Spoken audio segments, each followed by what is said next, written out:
नमस्कार दोस्तों। आज मैं आपको समस्त मनोकामनाओं को पूर्ण करने वाली बृहस्पतिवार की व्रत कथा लेकर आई हूँ।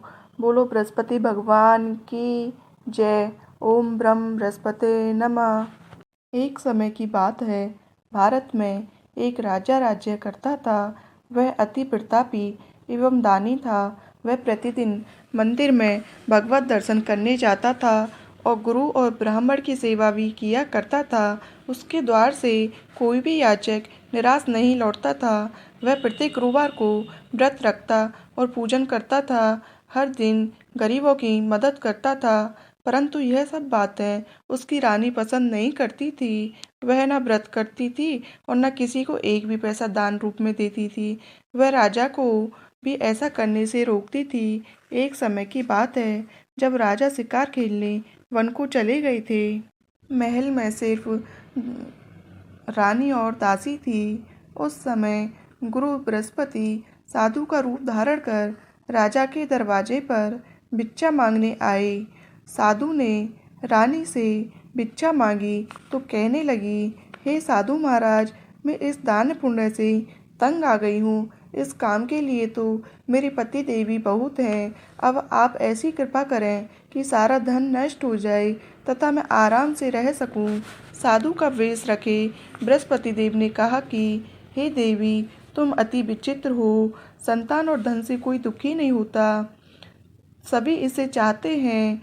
पापी भी पुत्र और धन की इच्छा करता है। अगर तुम्हारे पास धन बहुत है तो भूखे मनुष्यों को भोजन कराओ, ब्राह्मणों को दान दो, प्याऊ लगवाओ, धर्मशालाएं बनवाओ, कुआं, तालाब, बावड़ी, बाग बगीचे आदि बनवाओ तथा निर्धनों की कुंवारी कन्याओं का विवाह कराओ, साथ ही यज्ञ आदि करो।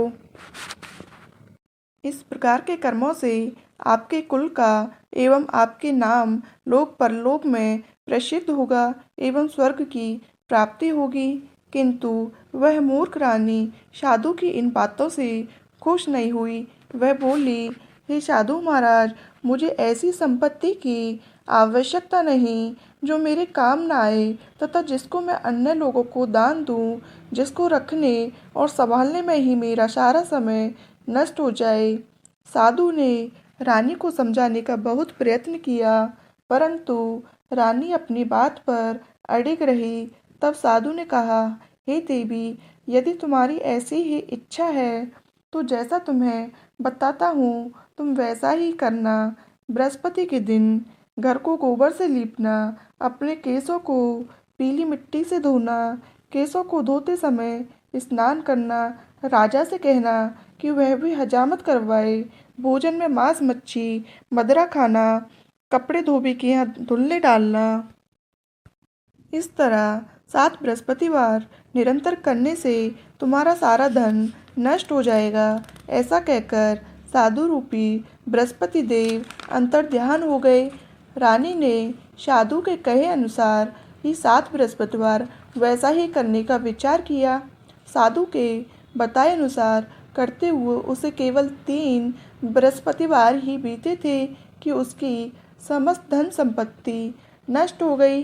कई अनुसार ही करने से भरपेट भोजन के लिए दोनों समय परिवार तरसने लगा तथा सांसारिक भोगों से दुखी रहने लगा। इस प्रकार के अभावग्रस्त जीवन से तंग आकर एक बार राजा रानी से कहने लगा कि हे रानी, तुम यहाँ पर रहो, दूसरे देश को जाता हूँ, क्योंकि यहाँ पर मुझे सभी मनुष्य जानते हैं, इसलिए मैं यहाँ कोई कार्य नहीं कर सकता। देश चोरी परदेश भीख के समान है। ऐसा कहकर राजा परदेश चला गया। वहाँ जंगल में लकड़ी काट कर लाता और उन्हें शहर में बेचकर जीवन यापन करने लगा। राजा के जाने के पश्चात इधर उसके बिना रानी और दासी दुखी रहने लगी। किसी दिन भोजन मिलता तो किसी दिन जल पीकर ही रहना पड़ता था। एक समय रानी और दासी को 7 दिन बिना भोजन के व्यतीत हो गए तो रानी अपनी दासी से बोली, हे दासी, यहाँ समीप ही के नगर में मेरी बहन रहती है जो बहुत धनवान है। तू उसके पास जा और वहाँ से 5 सेर बेजर मांग कर लिया, जिससे कुछ समय के लिए गुजर बस हो जाएगी। दासी उसकी बहन के पास गई। बृहस्पति का दिन था। रानी की बहन उस समय ध्यान मग्न होकर पूजा कर रही थी। दासी ने रानी की बहन से कहा, हे रानी, मुझे आपके पास आपकी बहन ने भेजा है, मुझे 5 सेर बेजर दे दो। दासी ने अपनी बात अनेक बार कही, परंतु रानी की बहन ने कोई उत्तर नहीं दिया, क्योंकि वह उस समय बृहस्पतिवार की कथा सुन रही थी। रानी की बहन से जब दासी को कोई अपेक्षित उत्तर नहीं मिला, तो वह अति दुखी हुई। उसे क्रोध भी बहुत आया। लौटकर वह रानी से बोली, हे रानी, आपकी बहन बहुत धनी स्त्री है, परंतु वह अति घमंडी भी है। वह छोटे लोगों से बात भी नहीं करती। 5 सेर बेजर देने के लिए मैंने उससे बहुत बार कहा, परंतु उसने कोई उत्तर नहीं दिया। इस प्रकार मुझे निराश एवं खाली हाथ लौटना पड़ा। रानी बोली, हे दासी, इसमें मेरी बहन का किसी प्रकार का कोई दोष नहीं है। जब बुरे दिन आते हैं तब कोई सहारा नहीं देता, अपने पराये हो जाते हैं। अच्छे बुरे का ज्ञान विपत्ति में ही होता है। जो ईश्वर की इच्छा होगी वही होगा। यह सब हमारे भाग्य का दोष है। उधर पूजा समाप्त होने के पश्चात रानी की बहन ने सोचा कि मेरी बहन की दासी आई थी, परंतु मैंने उसे कोई उत्तर नहीं दिया। इससे वह बहुत दुखी हुई होगी। कथा सुनकर तथा विष्णु भगवान का प्रसाद ग्रहण कर वह अपनी बहन के घर आई तथा बोली, हे बहन, मैं बृहस्पतिवार का व्रत कर रही थी, तुम्हारी दासी आई, परंतु कथा समाप्त होने से पहले ना उठते हैं और ना ही बोलते हैं, इसलिए मैं नहीं बोली। बताओ दासी, किस कार्य से मेरे पास गई थी? रानी बोली, बहन, हमारे घर अनाज नहीं था तथा राजा परदेश गए हैं। वैसे तुमसे कोई बात छिपी नहीं है, इस कारण मैंने दासी को तुम्हारे पास 5 से बेजर लेने के लिए भेजा था। इस पर रानी की बहन बोली, हे बहन, बृहस्पति भगवान सबको मनोवांछित फल देते हैं। देखो, शायद तुम्हारे घर में किसी कोने में अनाज रखा हो। यह सुनकर रानी की बहन की बातों से विस्मित होकर दासी घर के अंदर गई, तो वहाँ उसे एक घड़ा बेजर का भरा मिल गया। उससे बड़ा आश्चर्य हुआ, क्योंकि उसके अनुसार घर का एक एक बर्तन अन्न से खाली था। उसने बाहर आकर रानी को सारा वृतांत सुनाया। दासी अपनी रानी से कहने लगी, हे रानी, देखो, वैसे भी हमको जब अन्न नहीं मिलता तो वह भी व्रत समान ही है। अगर इनसे व्रत की विधि तथा कथा पूछ ली जाए तो बृहस्पतिवार का व्रत हम भी क्या करेंगे। और फिर दासी के कहने पर रानी ने अपनी बहन से बृहस्पतिवार व्रत, पूजन विधि एवं नियमों के बारे में विस्तार से पूछा।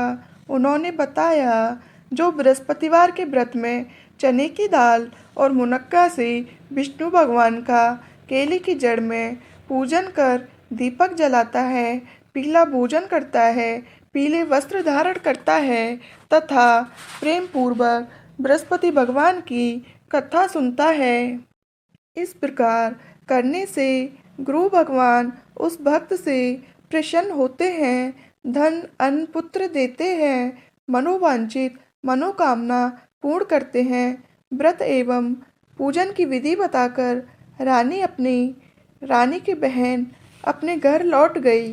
तत्पश्चात रानी और दासी दोनों ने निश्चय किया कि बृहस्पति देव भगवान का व्रत एवं पूजन जरूर करेंगे। 7 दिन पश्चात जब बृहस्पतिवार आया तो दोनों ने व्रत रखा। दासी गुड़साल में जाकर चना और गुड़ बीन लाई, उसकी दाल बनाकर केले की जड़ में विष्णु भगवान का पूजन किया। अब भोजन पीला कहाँ से आए, यह सोचकर दोनों बड़ी दुखी हुई, परंतु उन्होंने व्रत किया था, इसलिए बृहस्पति देव भगवान उनसे प्रसन्न थे। एक साधारण व्यक्ति के रूप में वे 2 थालों में सुंदर पीला भोजन लेकर आए और दासी को देकर बोले, हे दासी, यह भोजन तुम्हारे और रानी के लिए है, तुम दोनों ही इसे ग्रहण करना।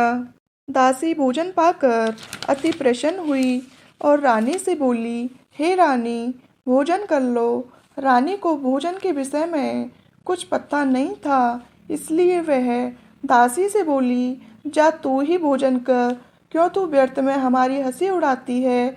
दासी बोली, हे रानी, एक व्यक्ति भोजन दे गया है। रानी बोली, वह भोजन तेरे लिए ही दे गया है, इसलिए तू ही भोजन कर। दासी ने कहा, हे रानी, वह व्यक्ति हम दोनों के लिए ही 2 थालों में भोजन देकर गया है, अतः मैं और आप दोनों ही साथ साथ भोजन करेंगी। दोनों ने गुरु भगवान को धन्यवाद एवं नमस्कार कर भोजन प्रारंभ किया। उसके बाद से दोनों प्रत्येक बृहस्पतिवार को गुरु भगवान का व्रत और पूजन करने लगी। बृहस्पति भगवान की कृपा से उन दोनों की भोजन एवं धन की कमी दूर हो गई, परंतु रानी फिर पुनः पहली प्रकार से आलस्य करने लगी।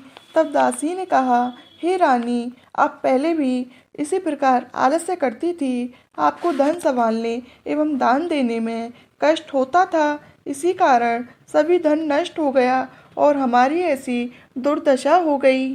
अब गुरु भगवान की कृपा से धन मिला है तो आपको फिर आलस्य हो रहा है। बड़े कष्टों के बाद आपने ये धन पाया है, इसलिए आपको दान पुण्य करना चाहिए।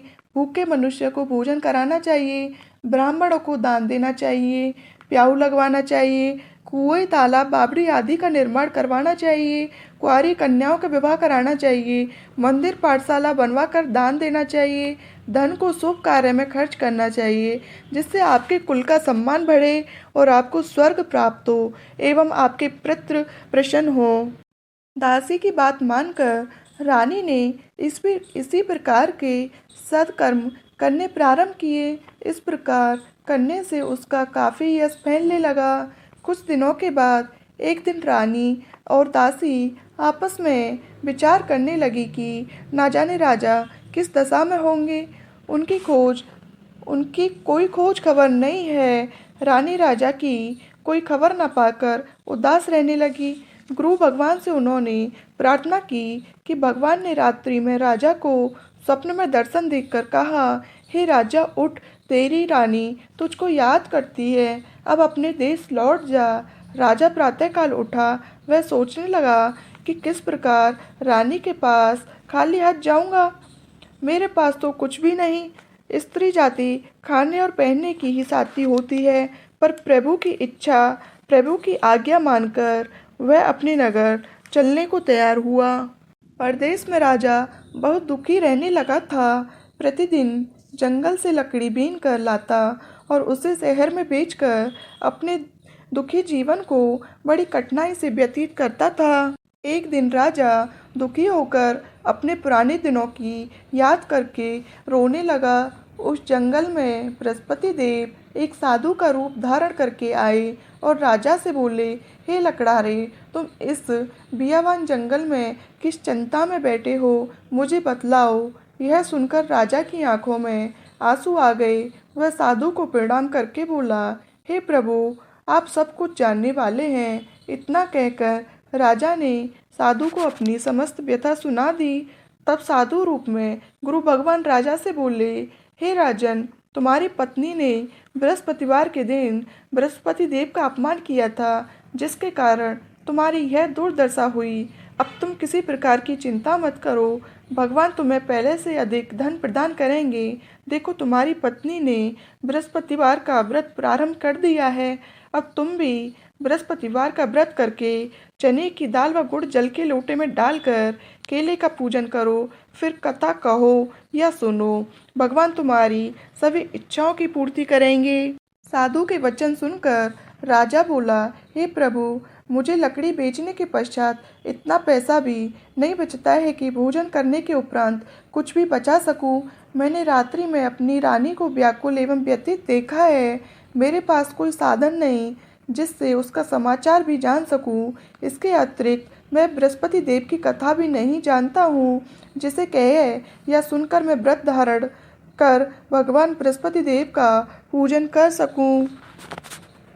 साधु ने कहा, हे राजा, तुम किसी बात की चिंता ना करो। बृहस्पति के दिन तुम नित्य नित्य की भांति लकड़ियां लेकर शहर में जाओ। तुम्हें रोज से दुगना धन प्राप्त होगा जिससे तुम भली भांति भोजन कर लोगे तथा गुड़ एवं चने का प्रसाद खरीद कर बृहस्पति देव की पूजा भी कर सकते हो। बृहस्पति की कहानी इस प्रकार से है। बोलो बृहस्पति देव भगवान की जय। प्राचीन समय में एक बहुत ही निर्धन ब्राह्मण था। उसके कोई संतान नहीं थी। ब्राह्मण नित्य पूजा पाठ करता। ब्राह्मण स्वभाव से दयालु तथा धार्मिक विचारों वाला व्यक्ति था, परंतु उसकी पत्नी बहुत मलिनता के साथ रहती थी। वह ना तो स्नान करती और न किसी देवता का पूजन करती। सुबह उठते ही सर्वप्रथम भोजन करती, बाद में घर के अन्य कार्य करती। अपनी पत्नी की ऐसी आदत के कारण ब्राह्मण देवता बहुत दुखी रहते थे। वह अपनी पत्नी को बहुत समझाते, किंतु उसका कोई परिणाम नहीं निकलता। भगवान की कृपा से ब्राह्मण की स्त्री के कन्या उत्पन्न हुई। वह कन्या ब्राह्मण के घर में बड़ी होने लगी। वह बालिका प्रातःकाली स्नान करके भगवान विष्णु का जप करती, बृहस्पतिवार का व्रत भी करने लगी। पूजा पाठ समाप्त कर पाठशाला जाती तो अपनी मुट्ठी में जौ भर कर ले जाती और पाठशाला जाने के रास्ते में डालती जाती। भगवान बृहस्पति की कृपा से वही जौ स्वर्ण के हो जाते तो लौटते समय उनको बीन कर घर ले आती। एक दिन वह बालिका सूप से उन सोने के जौ फटक कर साफ कर रही थी। तभी उसकी माँ ने उसे देख लिया और कहा, हे बेटी, सोने के जौ फटकने के लिए सूप भी सोने का होना चाहिए। दूसरे दिन बृहस्पतिवार था। कन्या ने व्रत रखा और भगवान बृहस्पतिवार से प्रार्थना की, हे प्रभु, यदि मैंने सच्चे मन से श्रद्धापूर्वक आपका पूजन एवं व्रत किया हो तो कृपया मुझे सोने का सूप दे दो। बृहस्पति देव ने उसकी प्रार्थना स्वीकार कर ली। नित्य की भांति वह कन्या जौ फैलाती हुई पाठशाला चली गई। पाठशाला से लौटकर जब वह जौ बीन रही थी तो बृहस्पति भगवान की कृपा से उसे सोने का सूप प्राप्त हुआ। उस सोने के सूप को वह घर ले आई और उससे जौ साफ करने लगी, परंतु उसकी माँ का आचरण वैसा ही रहा। एक दिन वह कन्या सोने के सूप में जौ साफ कर रही थी। उसी समय अचानक उस नगर का राजकुमार वहां से होकर निकला। कन्या के रूप एवं कार्य को देखकर राजकुमार कन्या पर मोहित हो गया। राजमहल लौटकर राजकुमार अन्न तथा जल त्याग कर उदास होकर लेट गया। राजा को जब अपने पुत्र द्वारा अन्न जल त्यागने का समाचार प्राप्त हुआ तो अपने मंत्रियों के साथ वह राजकुमार के पास आए और बोले, हे बेटा, तुम्हें किस बात का दुख है? किसी ने तुम्हारा अपमान किया है अथवा कोई और कारण है तो मुझे बताओ, मैं वही करूँगा जिससे तुम प्रसन्न होंगे। राजकुमार ने अपने पिता की बातें सुनी तो वह बोला, आपकी कृपा से मुझे किसी प्रकार का कष्ट नहीं है। किसी ने मेरा अपमान भी नहीं किया है, परंतु उस कन्या के साथ विवाह करना चाहता हूँ जो सोने के सूप में सोने की जौ फटक रही थी। यही सुनकर राजा आश्चर्य में पड़ गया और बोला, हे राजकुमार, इस तरह की कन्या का पता तुम लगाकर मुझे बताओ, मैं तुम्हारा विवाह उसके साथ अवश्य ही करा दूंगा। राजकुमार ने प्रसन्न होकर राजा को उस ब्राह्मण कन्या के घर का पता बताया।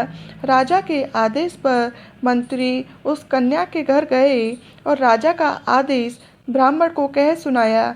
कुछ ही दिन बाद ब्राह्मण की कन्या का विवाह राजकुमार के साथ हो गया। घर से कन्या के विदा होते ही उस ब्राह्मण के घर में पहले की तरह निर्धनता वास करने लगी। अब भोजन के लिए अनाज भी बड़ी मुश्किल से मिलता था। एक दिन दुखी होकर ब्राह्मण देवता अपनी बेटी से मिलने गए। बेटी पिता की ऐसी अवस्था को देखकर अत्यंत दुखी हुई और उसने अपनी माँ का समाचार पूछा। ब्राह्मण ने पुत्री को सभी हाल कह सुनाया। पुत्री ने अपने पिता को बहुत सा धन देकर विदा कर दिया। इस प्रकार ब्राह्मण का कुछ समय सुखपूर्वक व्यतीत हुआ, लेकिन धन समाप्त होने के बाद स्थिति पूर्ववत हो गई। ब्राह्मण फिर अपनी पुत्री के यहाँ गया और उससे सभी का हाल कह सुनाया। पुत्री बोली, हे पिताजी, आप अपने साथ माताजी को यहाँ लेवा लाओ, मैं उन्हें यह विधि बता दूंगी जिससे दरिद्रता दूर हो जाएगी। ब्राह्मण देवता अपनी पत्नी को साथ लेकर अपनी पुत्री के पास राजमहल पहुंचे तो पुत्री अपनी माँ को समझाने लगी, हे माँ, तुम सुबह उठकर सर्वप्रथम स्नान आदि करके भगवान विष्णु का पूजन किया करो तो सब निर्धनता दूर हो जाएगी। परंतु उसकी माँ ने उसकी एक ना मानी। वह सुबह उठकर सर्वप्रथम अपनी पुत्री के घर में बचा जूठन खा लेती थी। एक दिन उसकी बेटी को अपनी माँ पर बहुत गुस्सा आया। उसने उस रात एक कोठरी में खाने का सारा सामान निकालकर अपनी माँ को उसमें बंद कर दिया।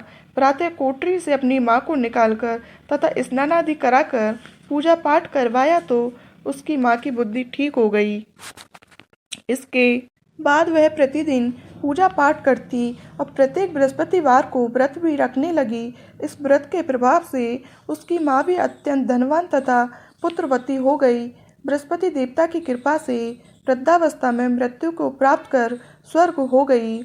वह ब्राह्मण भी सुखपूर्वक इस लोक का सुख भोग कर स्वर्ग को प्राप्त हुआ। इस प्रकार कहानी कहकर साधु देवता वहां से अंतर्ध्यान हो गए। धीरे धीरे 6 दिन का समय बीत गया तथा बृहस्पतिवार का दिन आ गया। लकड़ारा रूपी राजा जंगल से लकड़ी काट कर किसी शहर में बेचने गया। आज उसे और दिनों से अधिक धन मिला। राजा ने चना गुड़ आदि लाकर भगवान विष्णु का पूजन किया तथा बृहस्पतिवार का व्रत किया। उस दिन से उसके सभी कष्ट दूर हो गए, परंतु अगले बृहस्पतिवार को वह व्रत करना भूल गया। इसी कारण बृहस्पति भगवान उससे रुष्ट हो गए। उस दिन उस नगर के राजा ने विशाल यज्ञ का आयोजन किया तथा अपने समस्त राज्य में घोषणा करवा दी कि कोई भी मनुष्य अपने घर में भोजन ना बनाए और आग भी ना जलाए। सब लोग मेरे यहाँ भोजन करने आए। इस आज्ञा को जो नहीं मानेगा उसको सूली पर लटका दिया जाएगा। राजा की आज्ञानुसार राजा के सभी निवासी राजा के भोज में सम्मिलित होने गए, परंतु लकड़ारा कुछ विलंब से नहीं पहुंचा, इसलिए राजा उसको भोजन कराने अपने साथ महल में ले गए। जब राजा लकड़ारे को भोजन करा रहे थे तो रानी की दृष्टि उस खूंटी पर पड़ी जिस पर उसका 9 का हार लटका हुआ था। उसे खूंटी पर हार लटका दिखाई नहीं दिया। रानी को निश्चय हो गया कि मेरा हार इस लकड़ारे ने चुरा लिया है। उसी समय रानी की जिद पर राजा ने सैनिक बुलवाकर लकड़ारे को जेल में डलवा दिया। जेल खाने में बंद वह लकड़ारा बहुत दुखी होकर विचार करने लगा कि ना जाने कौन से पूर्व जन्म के कुकर्म से मुझे यह दुख प्राप्त हुआ है। जेल में बंद लकड़ारा भगवान बृहस्पति को याद करने लगा। तत्काल बृहस्पति देव साधु के रूप में प्रकट हुए और उसकी दशा देखकर कहने लगे, अरे मूर्ख, तू बृहस्पतिवार को बृहस्पति देव की कथा एवं व्रत करना भूल गया, इसी कारण तुझे दुख प्राप्त हुआ है। अब किसी प्रकार की चिंता मत कर। बृहस्पतिवार के दिन जेल खाने के दरवाजे पर तुझे 50 पैसे पड़े मिलेंगे। तुम उन पैसों से प्रसाद मंगाना, भगवान बृहस्पति का पूजन एवं कथा कहना, कथा का प्रसाद स्वयं भी ग्रहण करना तथा दूसरों को भी कराना। इस प्रकार करने से तुम्हारे सभी कष्ट दूर हो जाएंगे। अगले बृहस्पतिवार राजा को जेल के द्वार पर पैसे मिले। राजा ने पूजा का सामान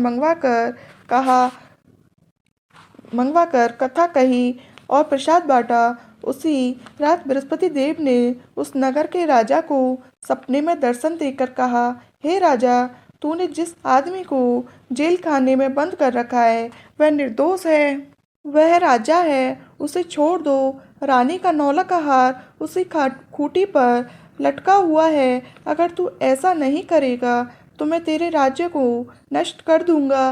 राजा सुबह उठा और खूंटी पर हाथ टंगा देखकर लकड़ारे को बुलाकर उससे क्षमा याचना की तथा राजा के योग्य सुंदर वस्त्र आभूषण भेंटकर उसे विदा किया। बृहस्पति देव की आज्ञानुसार राजा अपने नगर को चल दिया। जब वह नगर के निकट पहुंचा तो उसे बहुत आश्चर्य हुआ। वहाँ पहले से अधिक तालाब, बाग और कुएं तथा बहुत सी धर्मशालाएं मंदिर आदि बने हुए थे। राजा ने नगरवासियों से पूछा कि यह बाग, तालाब, धर्मशालाएं, कुएं किसके द्वारा बनवाए गए हैं। तब नगर के सब लोग कहने लगे कि यह सब रानी और दासी द्वारा बनवाए गए हैं। राजा को बहुत आश्चर्य हुआ और क्रोध भी बहुत आया। जब रानी ने यह खबर सुनी कि राजा आ रहे हैं, उसने दासी से कहा, हे दासी, देख राजा हमें अति दीन अवस्था में छोड़ गए थे। वह हमारी ऐसी हालत देखकर कहीं द्वार से ना लौट जाएं, इसलिए तो द्वार पर खड़ी हो जा। रानी की आज्ञानुसार दासी दरवाजे पर खड़ी हो गई। जब राजा आए तो उन्हें अपने साथ महल में लिवा लाई। तब राजा ने क्रोध करके अपनी तलवार निकाली तथा रानी से पूछा, बताओ इतना धन तुम्हें कैसे और किस प्रकार प्राप्त हुआ है। तब रानी ने बताया कि हमें यह धन सब बृहस्पति देव के व्रत के प्रभाव से प्राप्त हुआ है। अब राजा ने निश्चय किया कि 7 दिन बाद तो सभी बृहस्पति देव का पूजन करते हैं, परंतु मैं प्रतिदिन दिन में 3 बार कथा करूँगा तथा नित्य व्रत किया करूँगा। अब हर समय राजा के दुपट्टे में चने की दाल बंधी रहती तथा दिन में 3 बार वह कथा कहता। ऐसे ही एक दिन राजा ने विचार किया कि चलो अपनी बहन के यहाँ हो आता हूँ। ऐसा निश्चय कर राजा घोड़े पर सवार होकर अपनी बहन के यहाँ चल दिया। मार्ग में उसने देखा कि कुछ आदमी एक मुर्दे को ले जा रहे हैं। उन्हें रोककर कहने लगा, अरे भाइयों, कुछ देर मेरी बृहस्पति की कथा सुन लो। वे बोले, लो हमारा तो आदमी मर गया है, इसको अपनी कथा की पड़ी है। परंतु कुछ आदमी बोले, अच्छा कहो, हम तुम्हारी कथा भी सुनेंगे। राजा ने दाल निकाली और कथा कहनी शुरू कर दी। जब कथा आदि हो गई तो मुर्दा हिलने लगा और जब कथा समाप्त हुई तो राम राम करके वह मुर्दा खड़ा हो गया। राजा आगे चला, उसे चलते चलते शाम हो गई। आगे मार्ग में उसे एक किसान खेत में हल चलाता मिला। राजा उससे बोला, अरे भैया, तुम मेरी बृहस्पतिवार की कथा सुन लो। किसान बोला, जब तक मैं तेरी कथा सुनूंगा तब तक 4 हरैया जोत लूंगा। जाओ भैया, तुम अपनी कथा किसी और को सुनाना। राजा आगे चलने लगा। राजा के हटते ही किसान के बैल पछाड़ खाकर गिर गए। किसान के पेट में बहुत तेज दर्द होने लगा। उसी समय किसान की माँ रोटी लेकर आई। उसने जब यह देखा तो अपने पुत्र से सब हाल पूछा। बेटे ने सारा हाल बता दिया। किसान की माँ दौड़ी दौड़ी घोड़े पर सवार राजा के पास गई। उससे बोली, मैं तेरी कथा सुनूंगी, तू अपनी कथा मेरे खेत पर ही चलकर कहना। राजा ने लौटकर किसान के खेत पर जाकर कथा कही, जिसे सुनते ही बैल खड़े हो गए तथा किसान के पेट का दर्द भी बंद हो गया। आगे चलकर राजा अपनी बहन के घर पहुंच गया। बहन ने भाई की खूब आवभगत की। दूसरे दिन सुबह राजा जागा तो उसने देखा कि सब लोग भोजन कर रहे हैं। राजा ने अपनी बहन से जब पूछा कि ऐसा कोई मनुष्य है जिसने भोजन नहीं किया हो और जो मेरी बृहस्पतिवार की कथा का श्रवण कर ले, तो वह बहन बोली, हे भैया, यह देश ऐसा ही है। यहाँ के लोग पहले भोजन करते हैं, बाद में कोई अन्य काम करते हैं।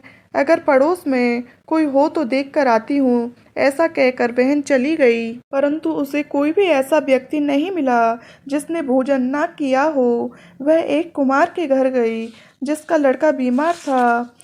उसे यह भी पता चल गया कि उसके यहाँ 3 दिन से किसी ने भोजन नहीं किया है। राजा की बहन ने अपने भाई की कथा सुनने के लिए कुम्हार से आग्रह किया तो वह तैयार हो गया। राजा ने जाकर बृहस्पतिवार की कथा कही, जिसको सुनकर कुम्हार का लड़का ठीक हो गया। अब तो राजा की हर ओर प्रशंसा होने लगी। कुछ दिन बाद एक दिन राजा ने अपनी बहन से कहा, हे बहन, मैं अपने घर जाऊंगा, तुम भी तैयार हो जाओ। राजा की बहन ने अपनी सास से अपने भाई के साथ जाने की आज्ञा मांगी। सास बोली, चली जा, परंतु अपने लड़कों को यहीं छोड़ जाना, क्योंकि तेरे भाई के कोई संतान नहीं होती है। बहन ने भाई से कहा, हे भैया, मैं तो चलूंगी, परंतु कोई बालक नहीं जाएगा। राजा ने कहा, जब कोई बालक साथ नहीं जाएगा तो तुम जाकर क्या करोगी। दुखी मन से राजा अपने नगर को लौट आया। राजा अपनी रानी से बोला, हम निर्वंशी मनसी हैं, हमारा मुँह देखने का धर्म नहीं है। वह उदास होकर बिना भोजन किए सैया पर लेट गया। रानी बोली, हे प्रभु, भगवान बृहस्पति ने हमें सब कुछ दिया है, वे हमें संतान भी अवश्य देंगे। उसी रात बृहस्पति देव ने राजा को स्वप्न देकर दर्शन देकर कहा, हे राजा, उठ, सभी सोच त्याग दे, तेरी रानी गर्भवती है। राजा को यह जानकर अति प्रसन्नता हुई। 9वें महीने रानी के गर्भ से एक सुंदर पुत्र रूपी रत्न पैदा हुआ। तब राजा बोले, हे रानी, स्त्री बिना भोजन के रह सकती है, परंतु बिना कहे नहीं रह सकती। जब मेरी बहन आई तो तुम उससे कुछ मत कहना। रानी ने हाँ कर दी। जब रानी की बहन ने यह शुभ समाचार सुना तो वह अति प्रसन्न हुई तथा बधाई लेकर अपने भाई के यहाँ आई। तभी रानी ने कहा, घोड़ा चढ़कर नहीं आई, गधा चढ़ी आई। राजा की बहन बोली, भाभी, मैं इस प्रकार ना कहती तो तुम्हें औलाद कैसे मिलती। भगवान बृहस्पति ऐसे ही हैं, जैसे जिसके मन में कामनाएं हैं सभी को पूर्ण कर मनोवांछित फल देते हैं। जो श्रद्धा पूर्वक बृहस्पतिवार का व्रत करता है एवं कथा पढ़ता है अथवा सुनता है और दूसरों को सुनाता है, बृहस्पति देव उसकी सभी मनोकामनाएं पूर्ण कर देते हैं। बृहस्पति देव उनकी सदैव रक्षा करते हैं। जो श्रद्धा एवं संपूर्ण आदर भाव से बृहस्पति देव का पूजन एवं सच्चे दिल से व्रत करते हैं, उनकी सभी मनोकामनाएं पूर्ण होती हैं। सच्चे मन एवं हृदय से रानी और राजा ने बृहस्पति देव की कथा का गुणगान किया। उनकी सभी इच्छाएं बृहस्पति देव ने पूरी की। इसलिए सबको कथा कहने अथवा सुनने के बाद बृहस्पति भगवान का प्रसाद ग्रहण करना चाहिए तथा सच्चे मन से, भावना से भगवान बृहस्पति का ध्यान करते हुए सदा उनकी जय जयकार करनी चाहिए। बोलो विष्णु भगवान की जय।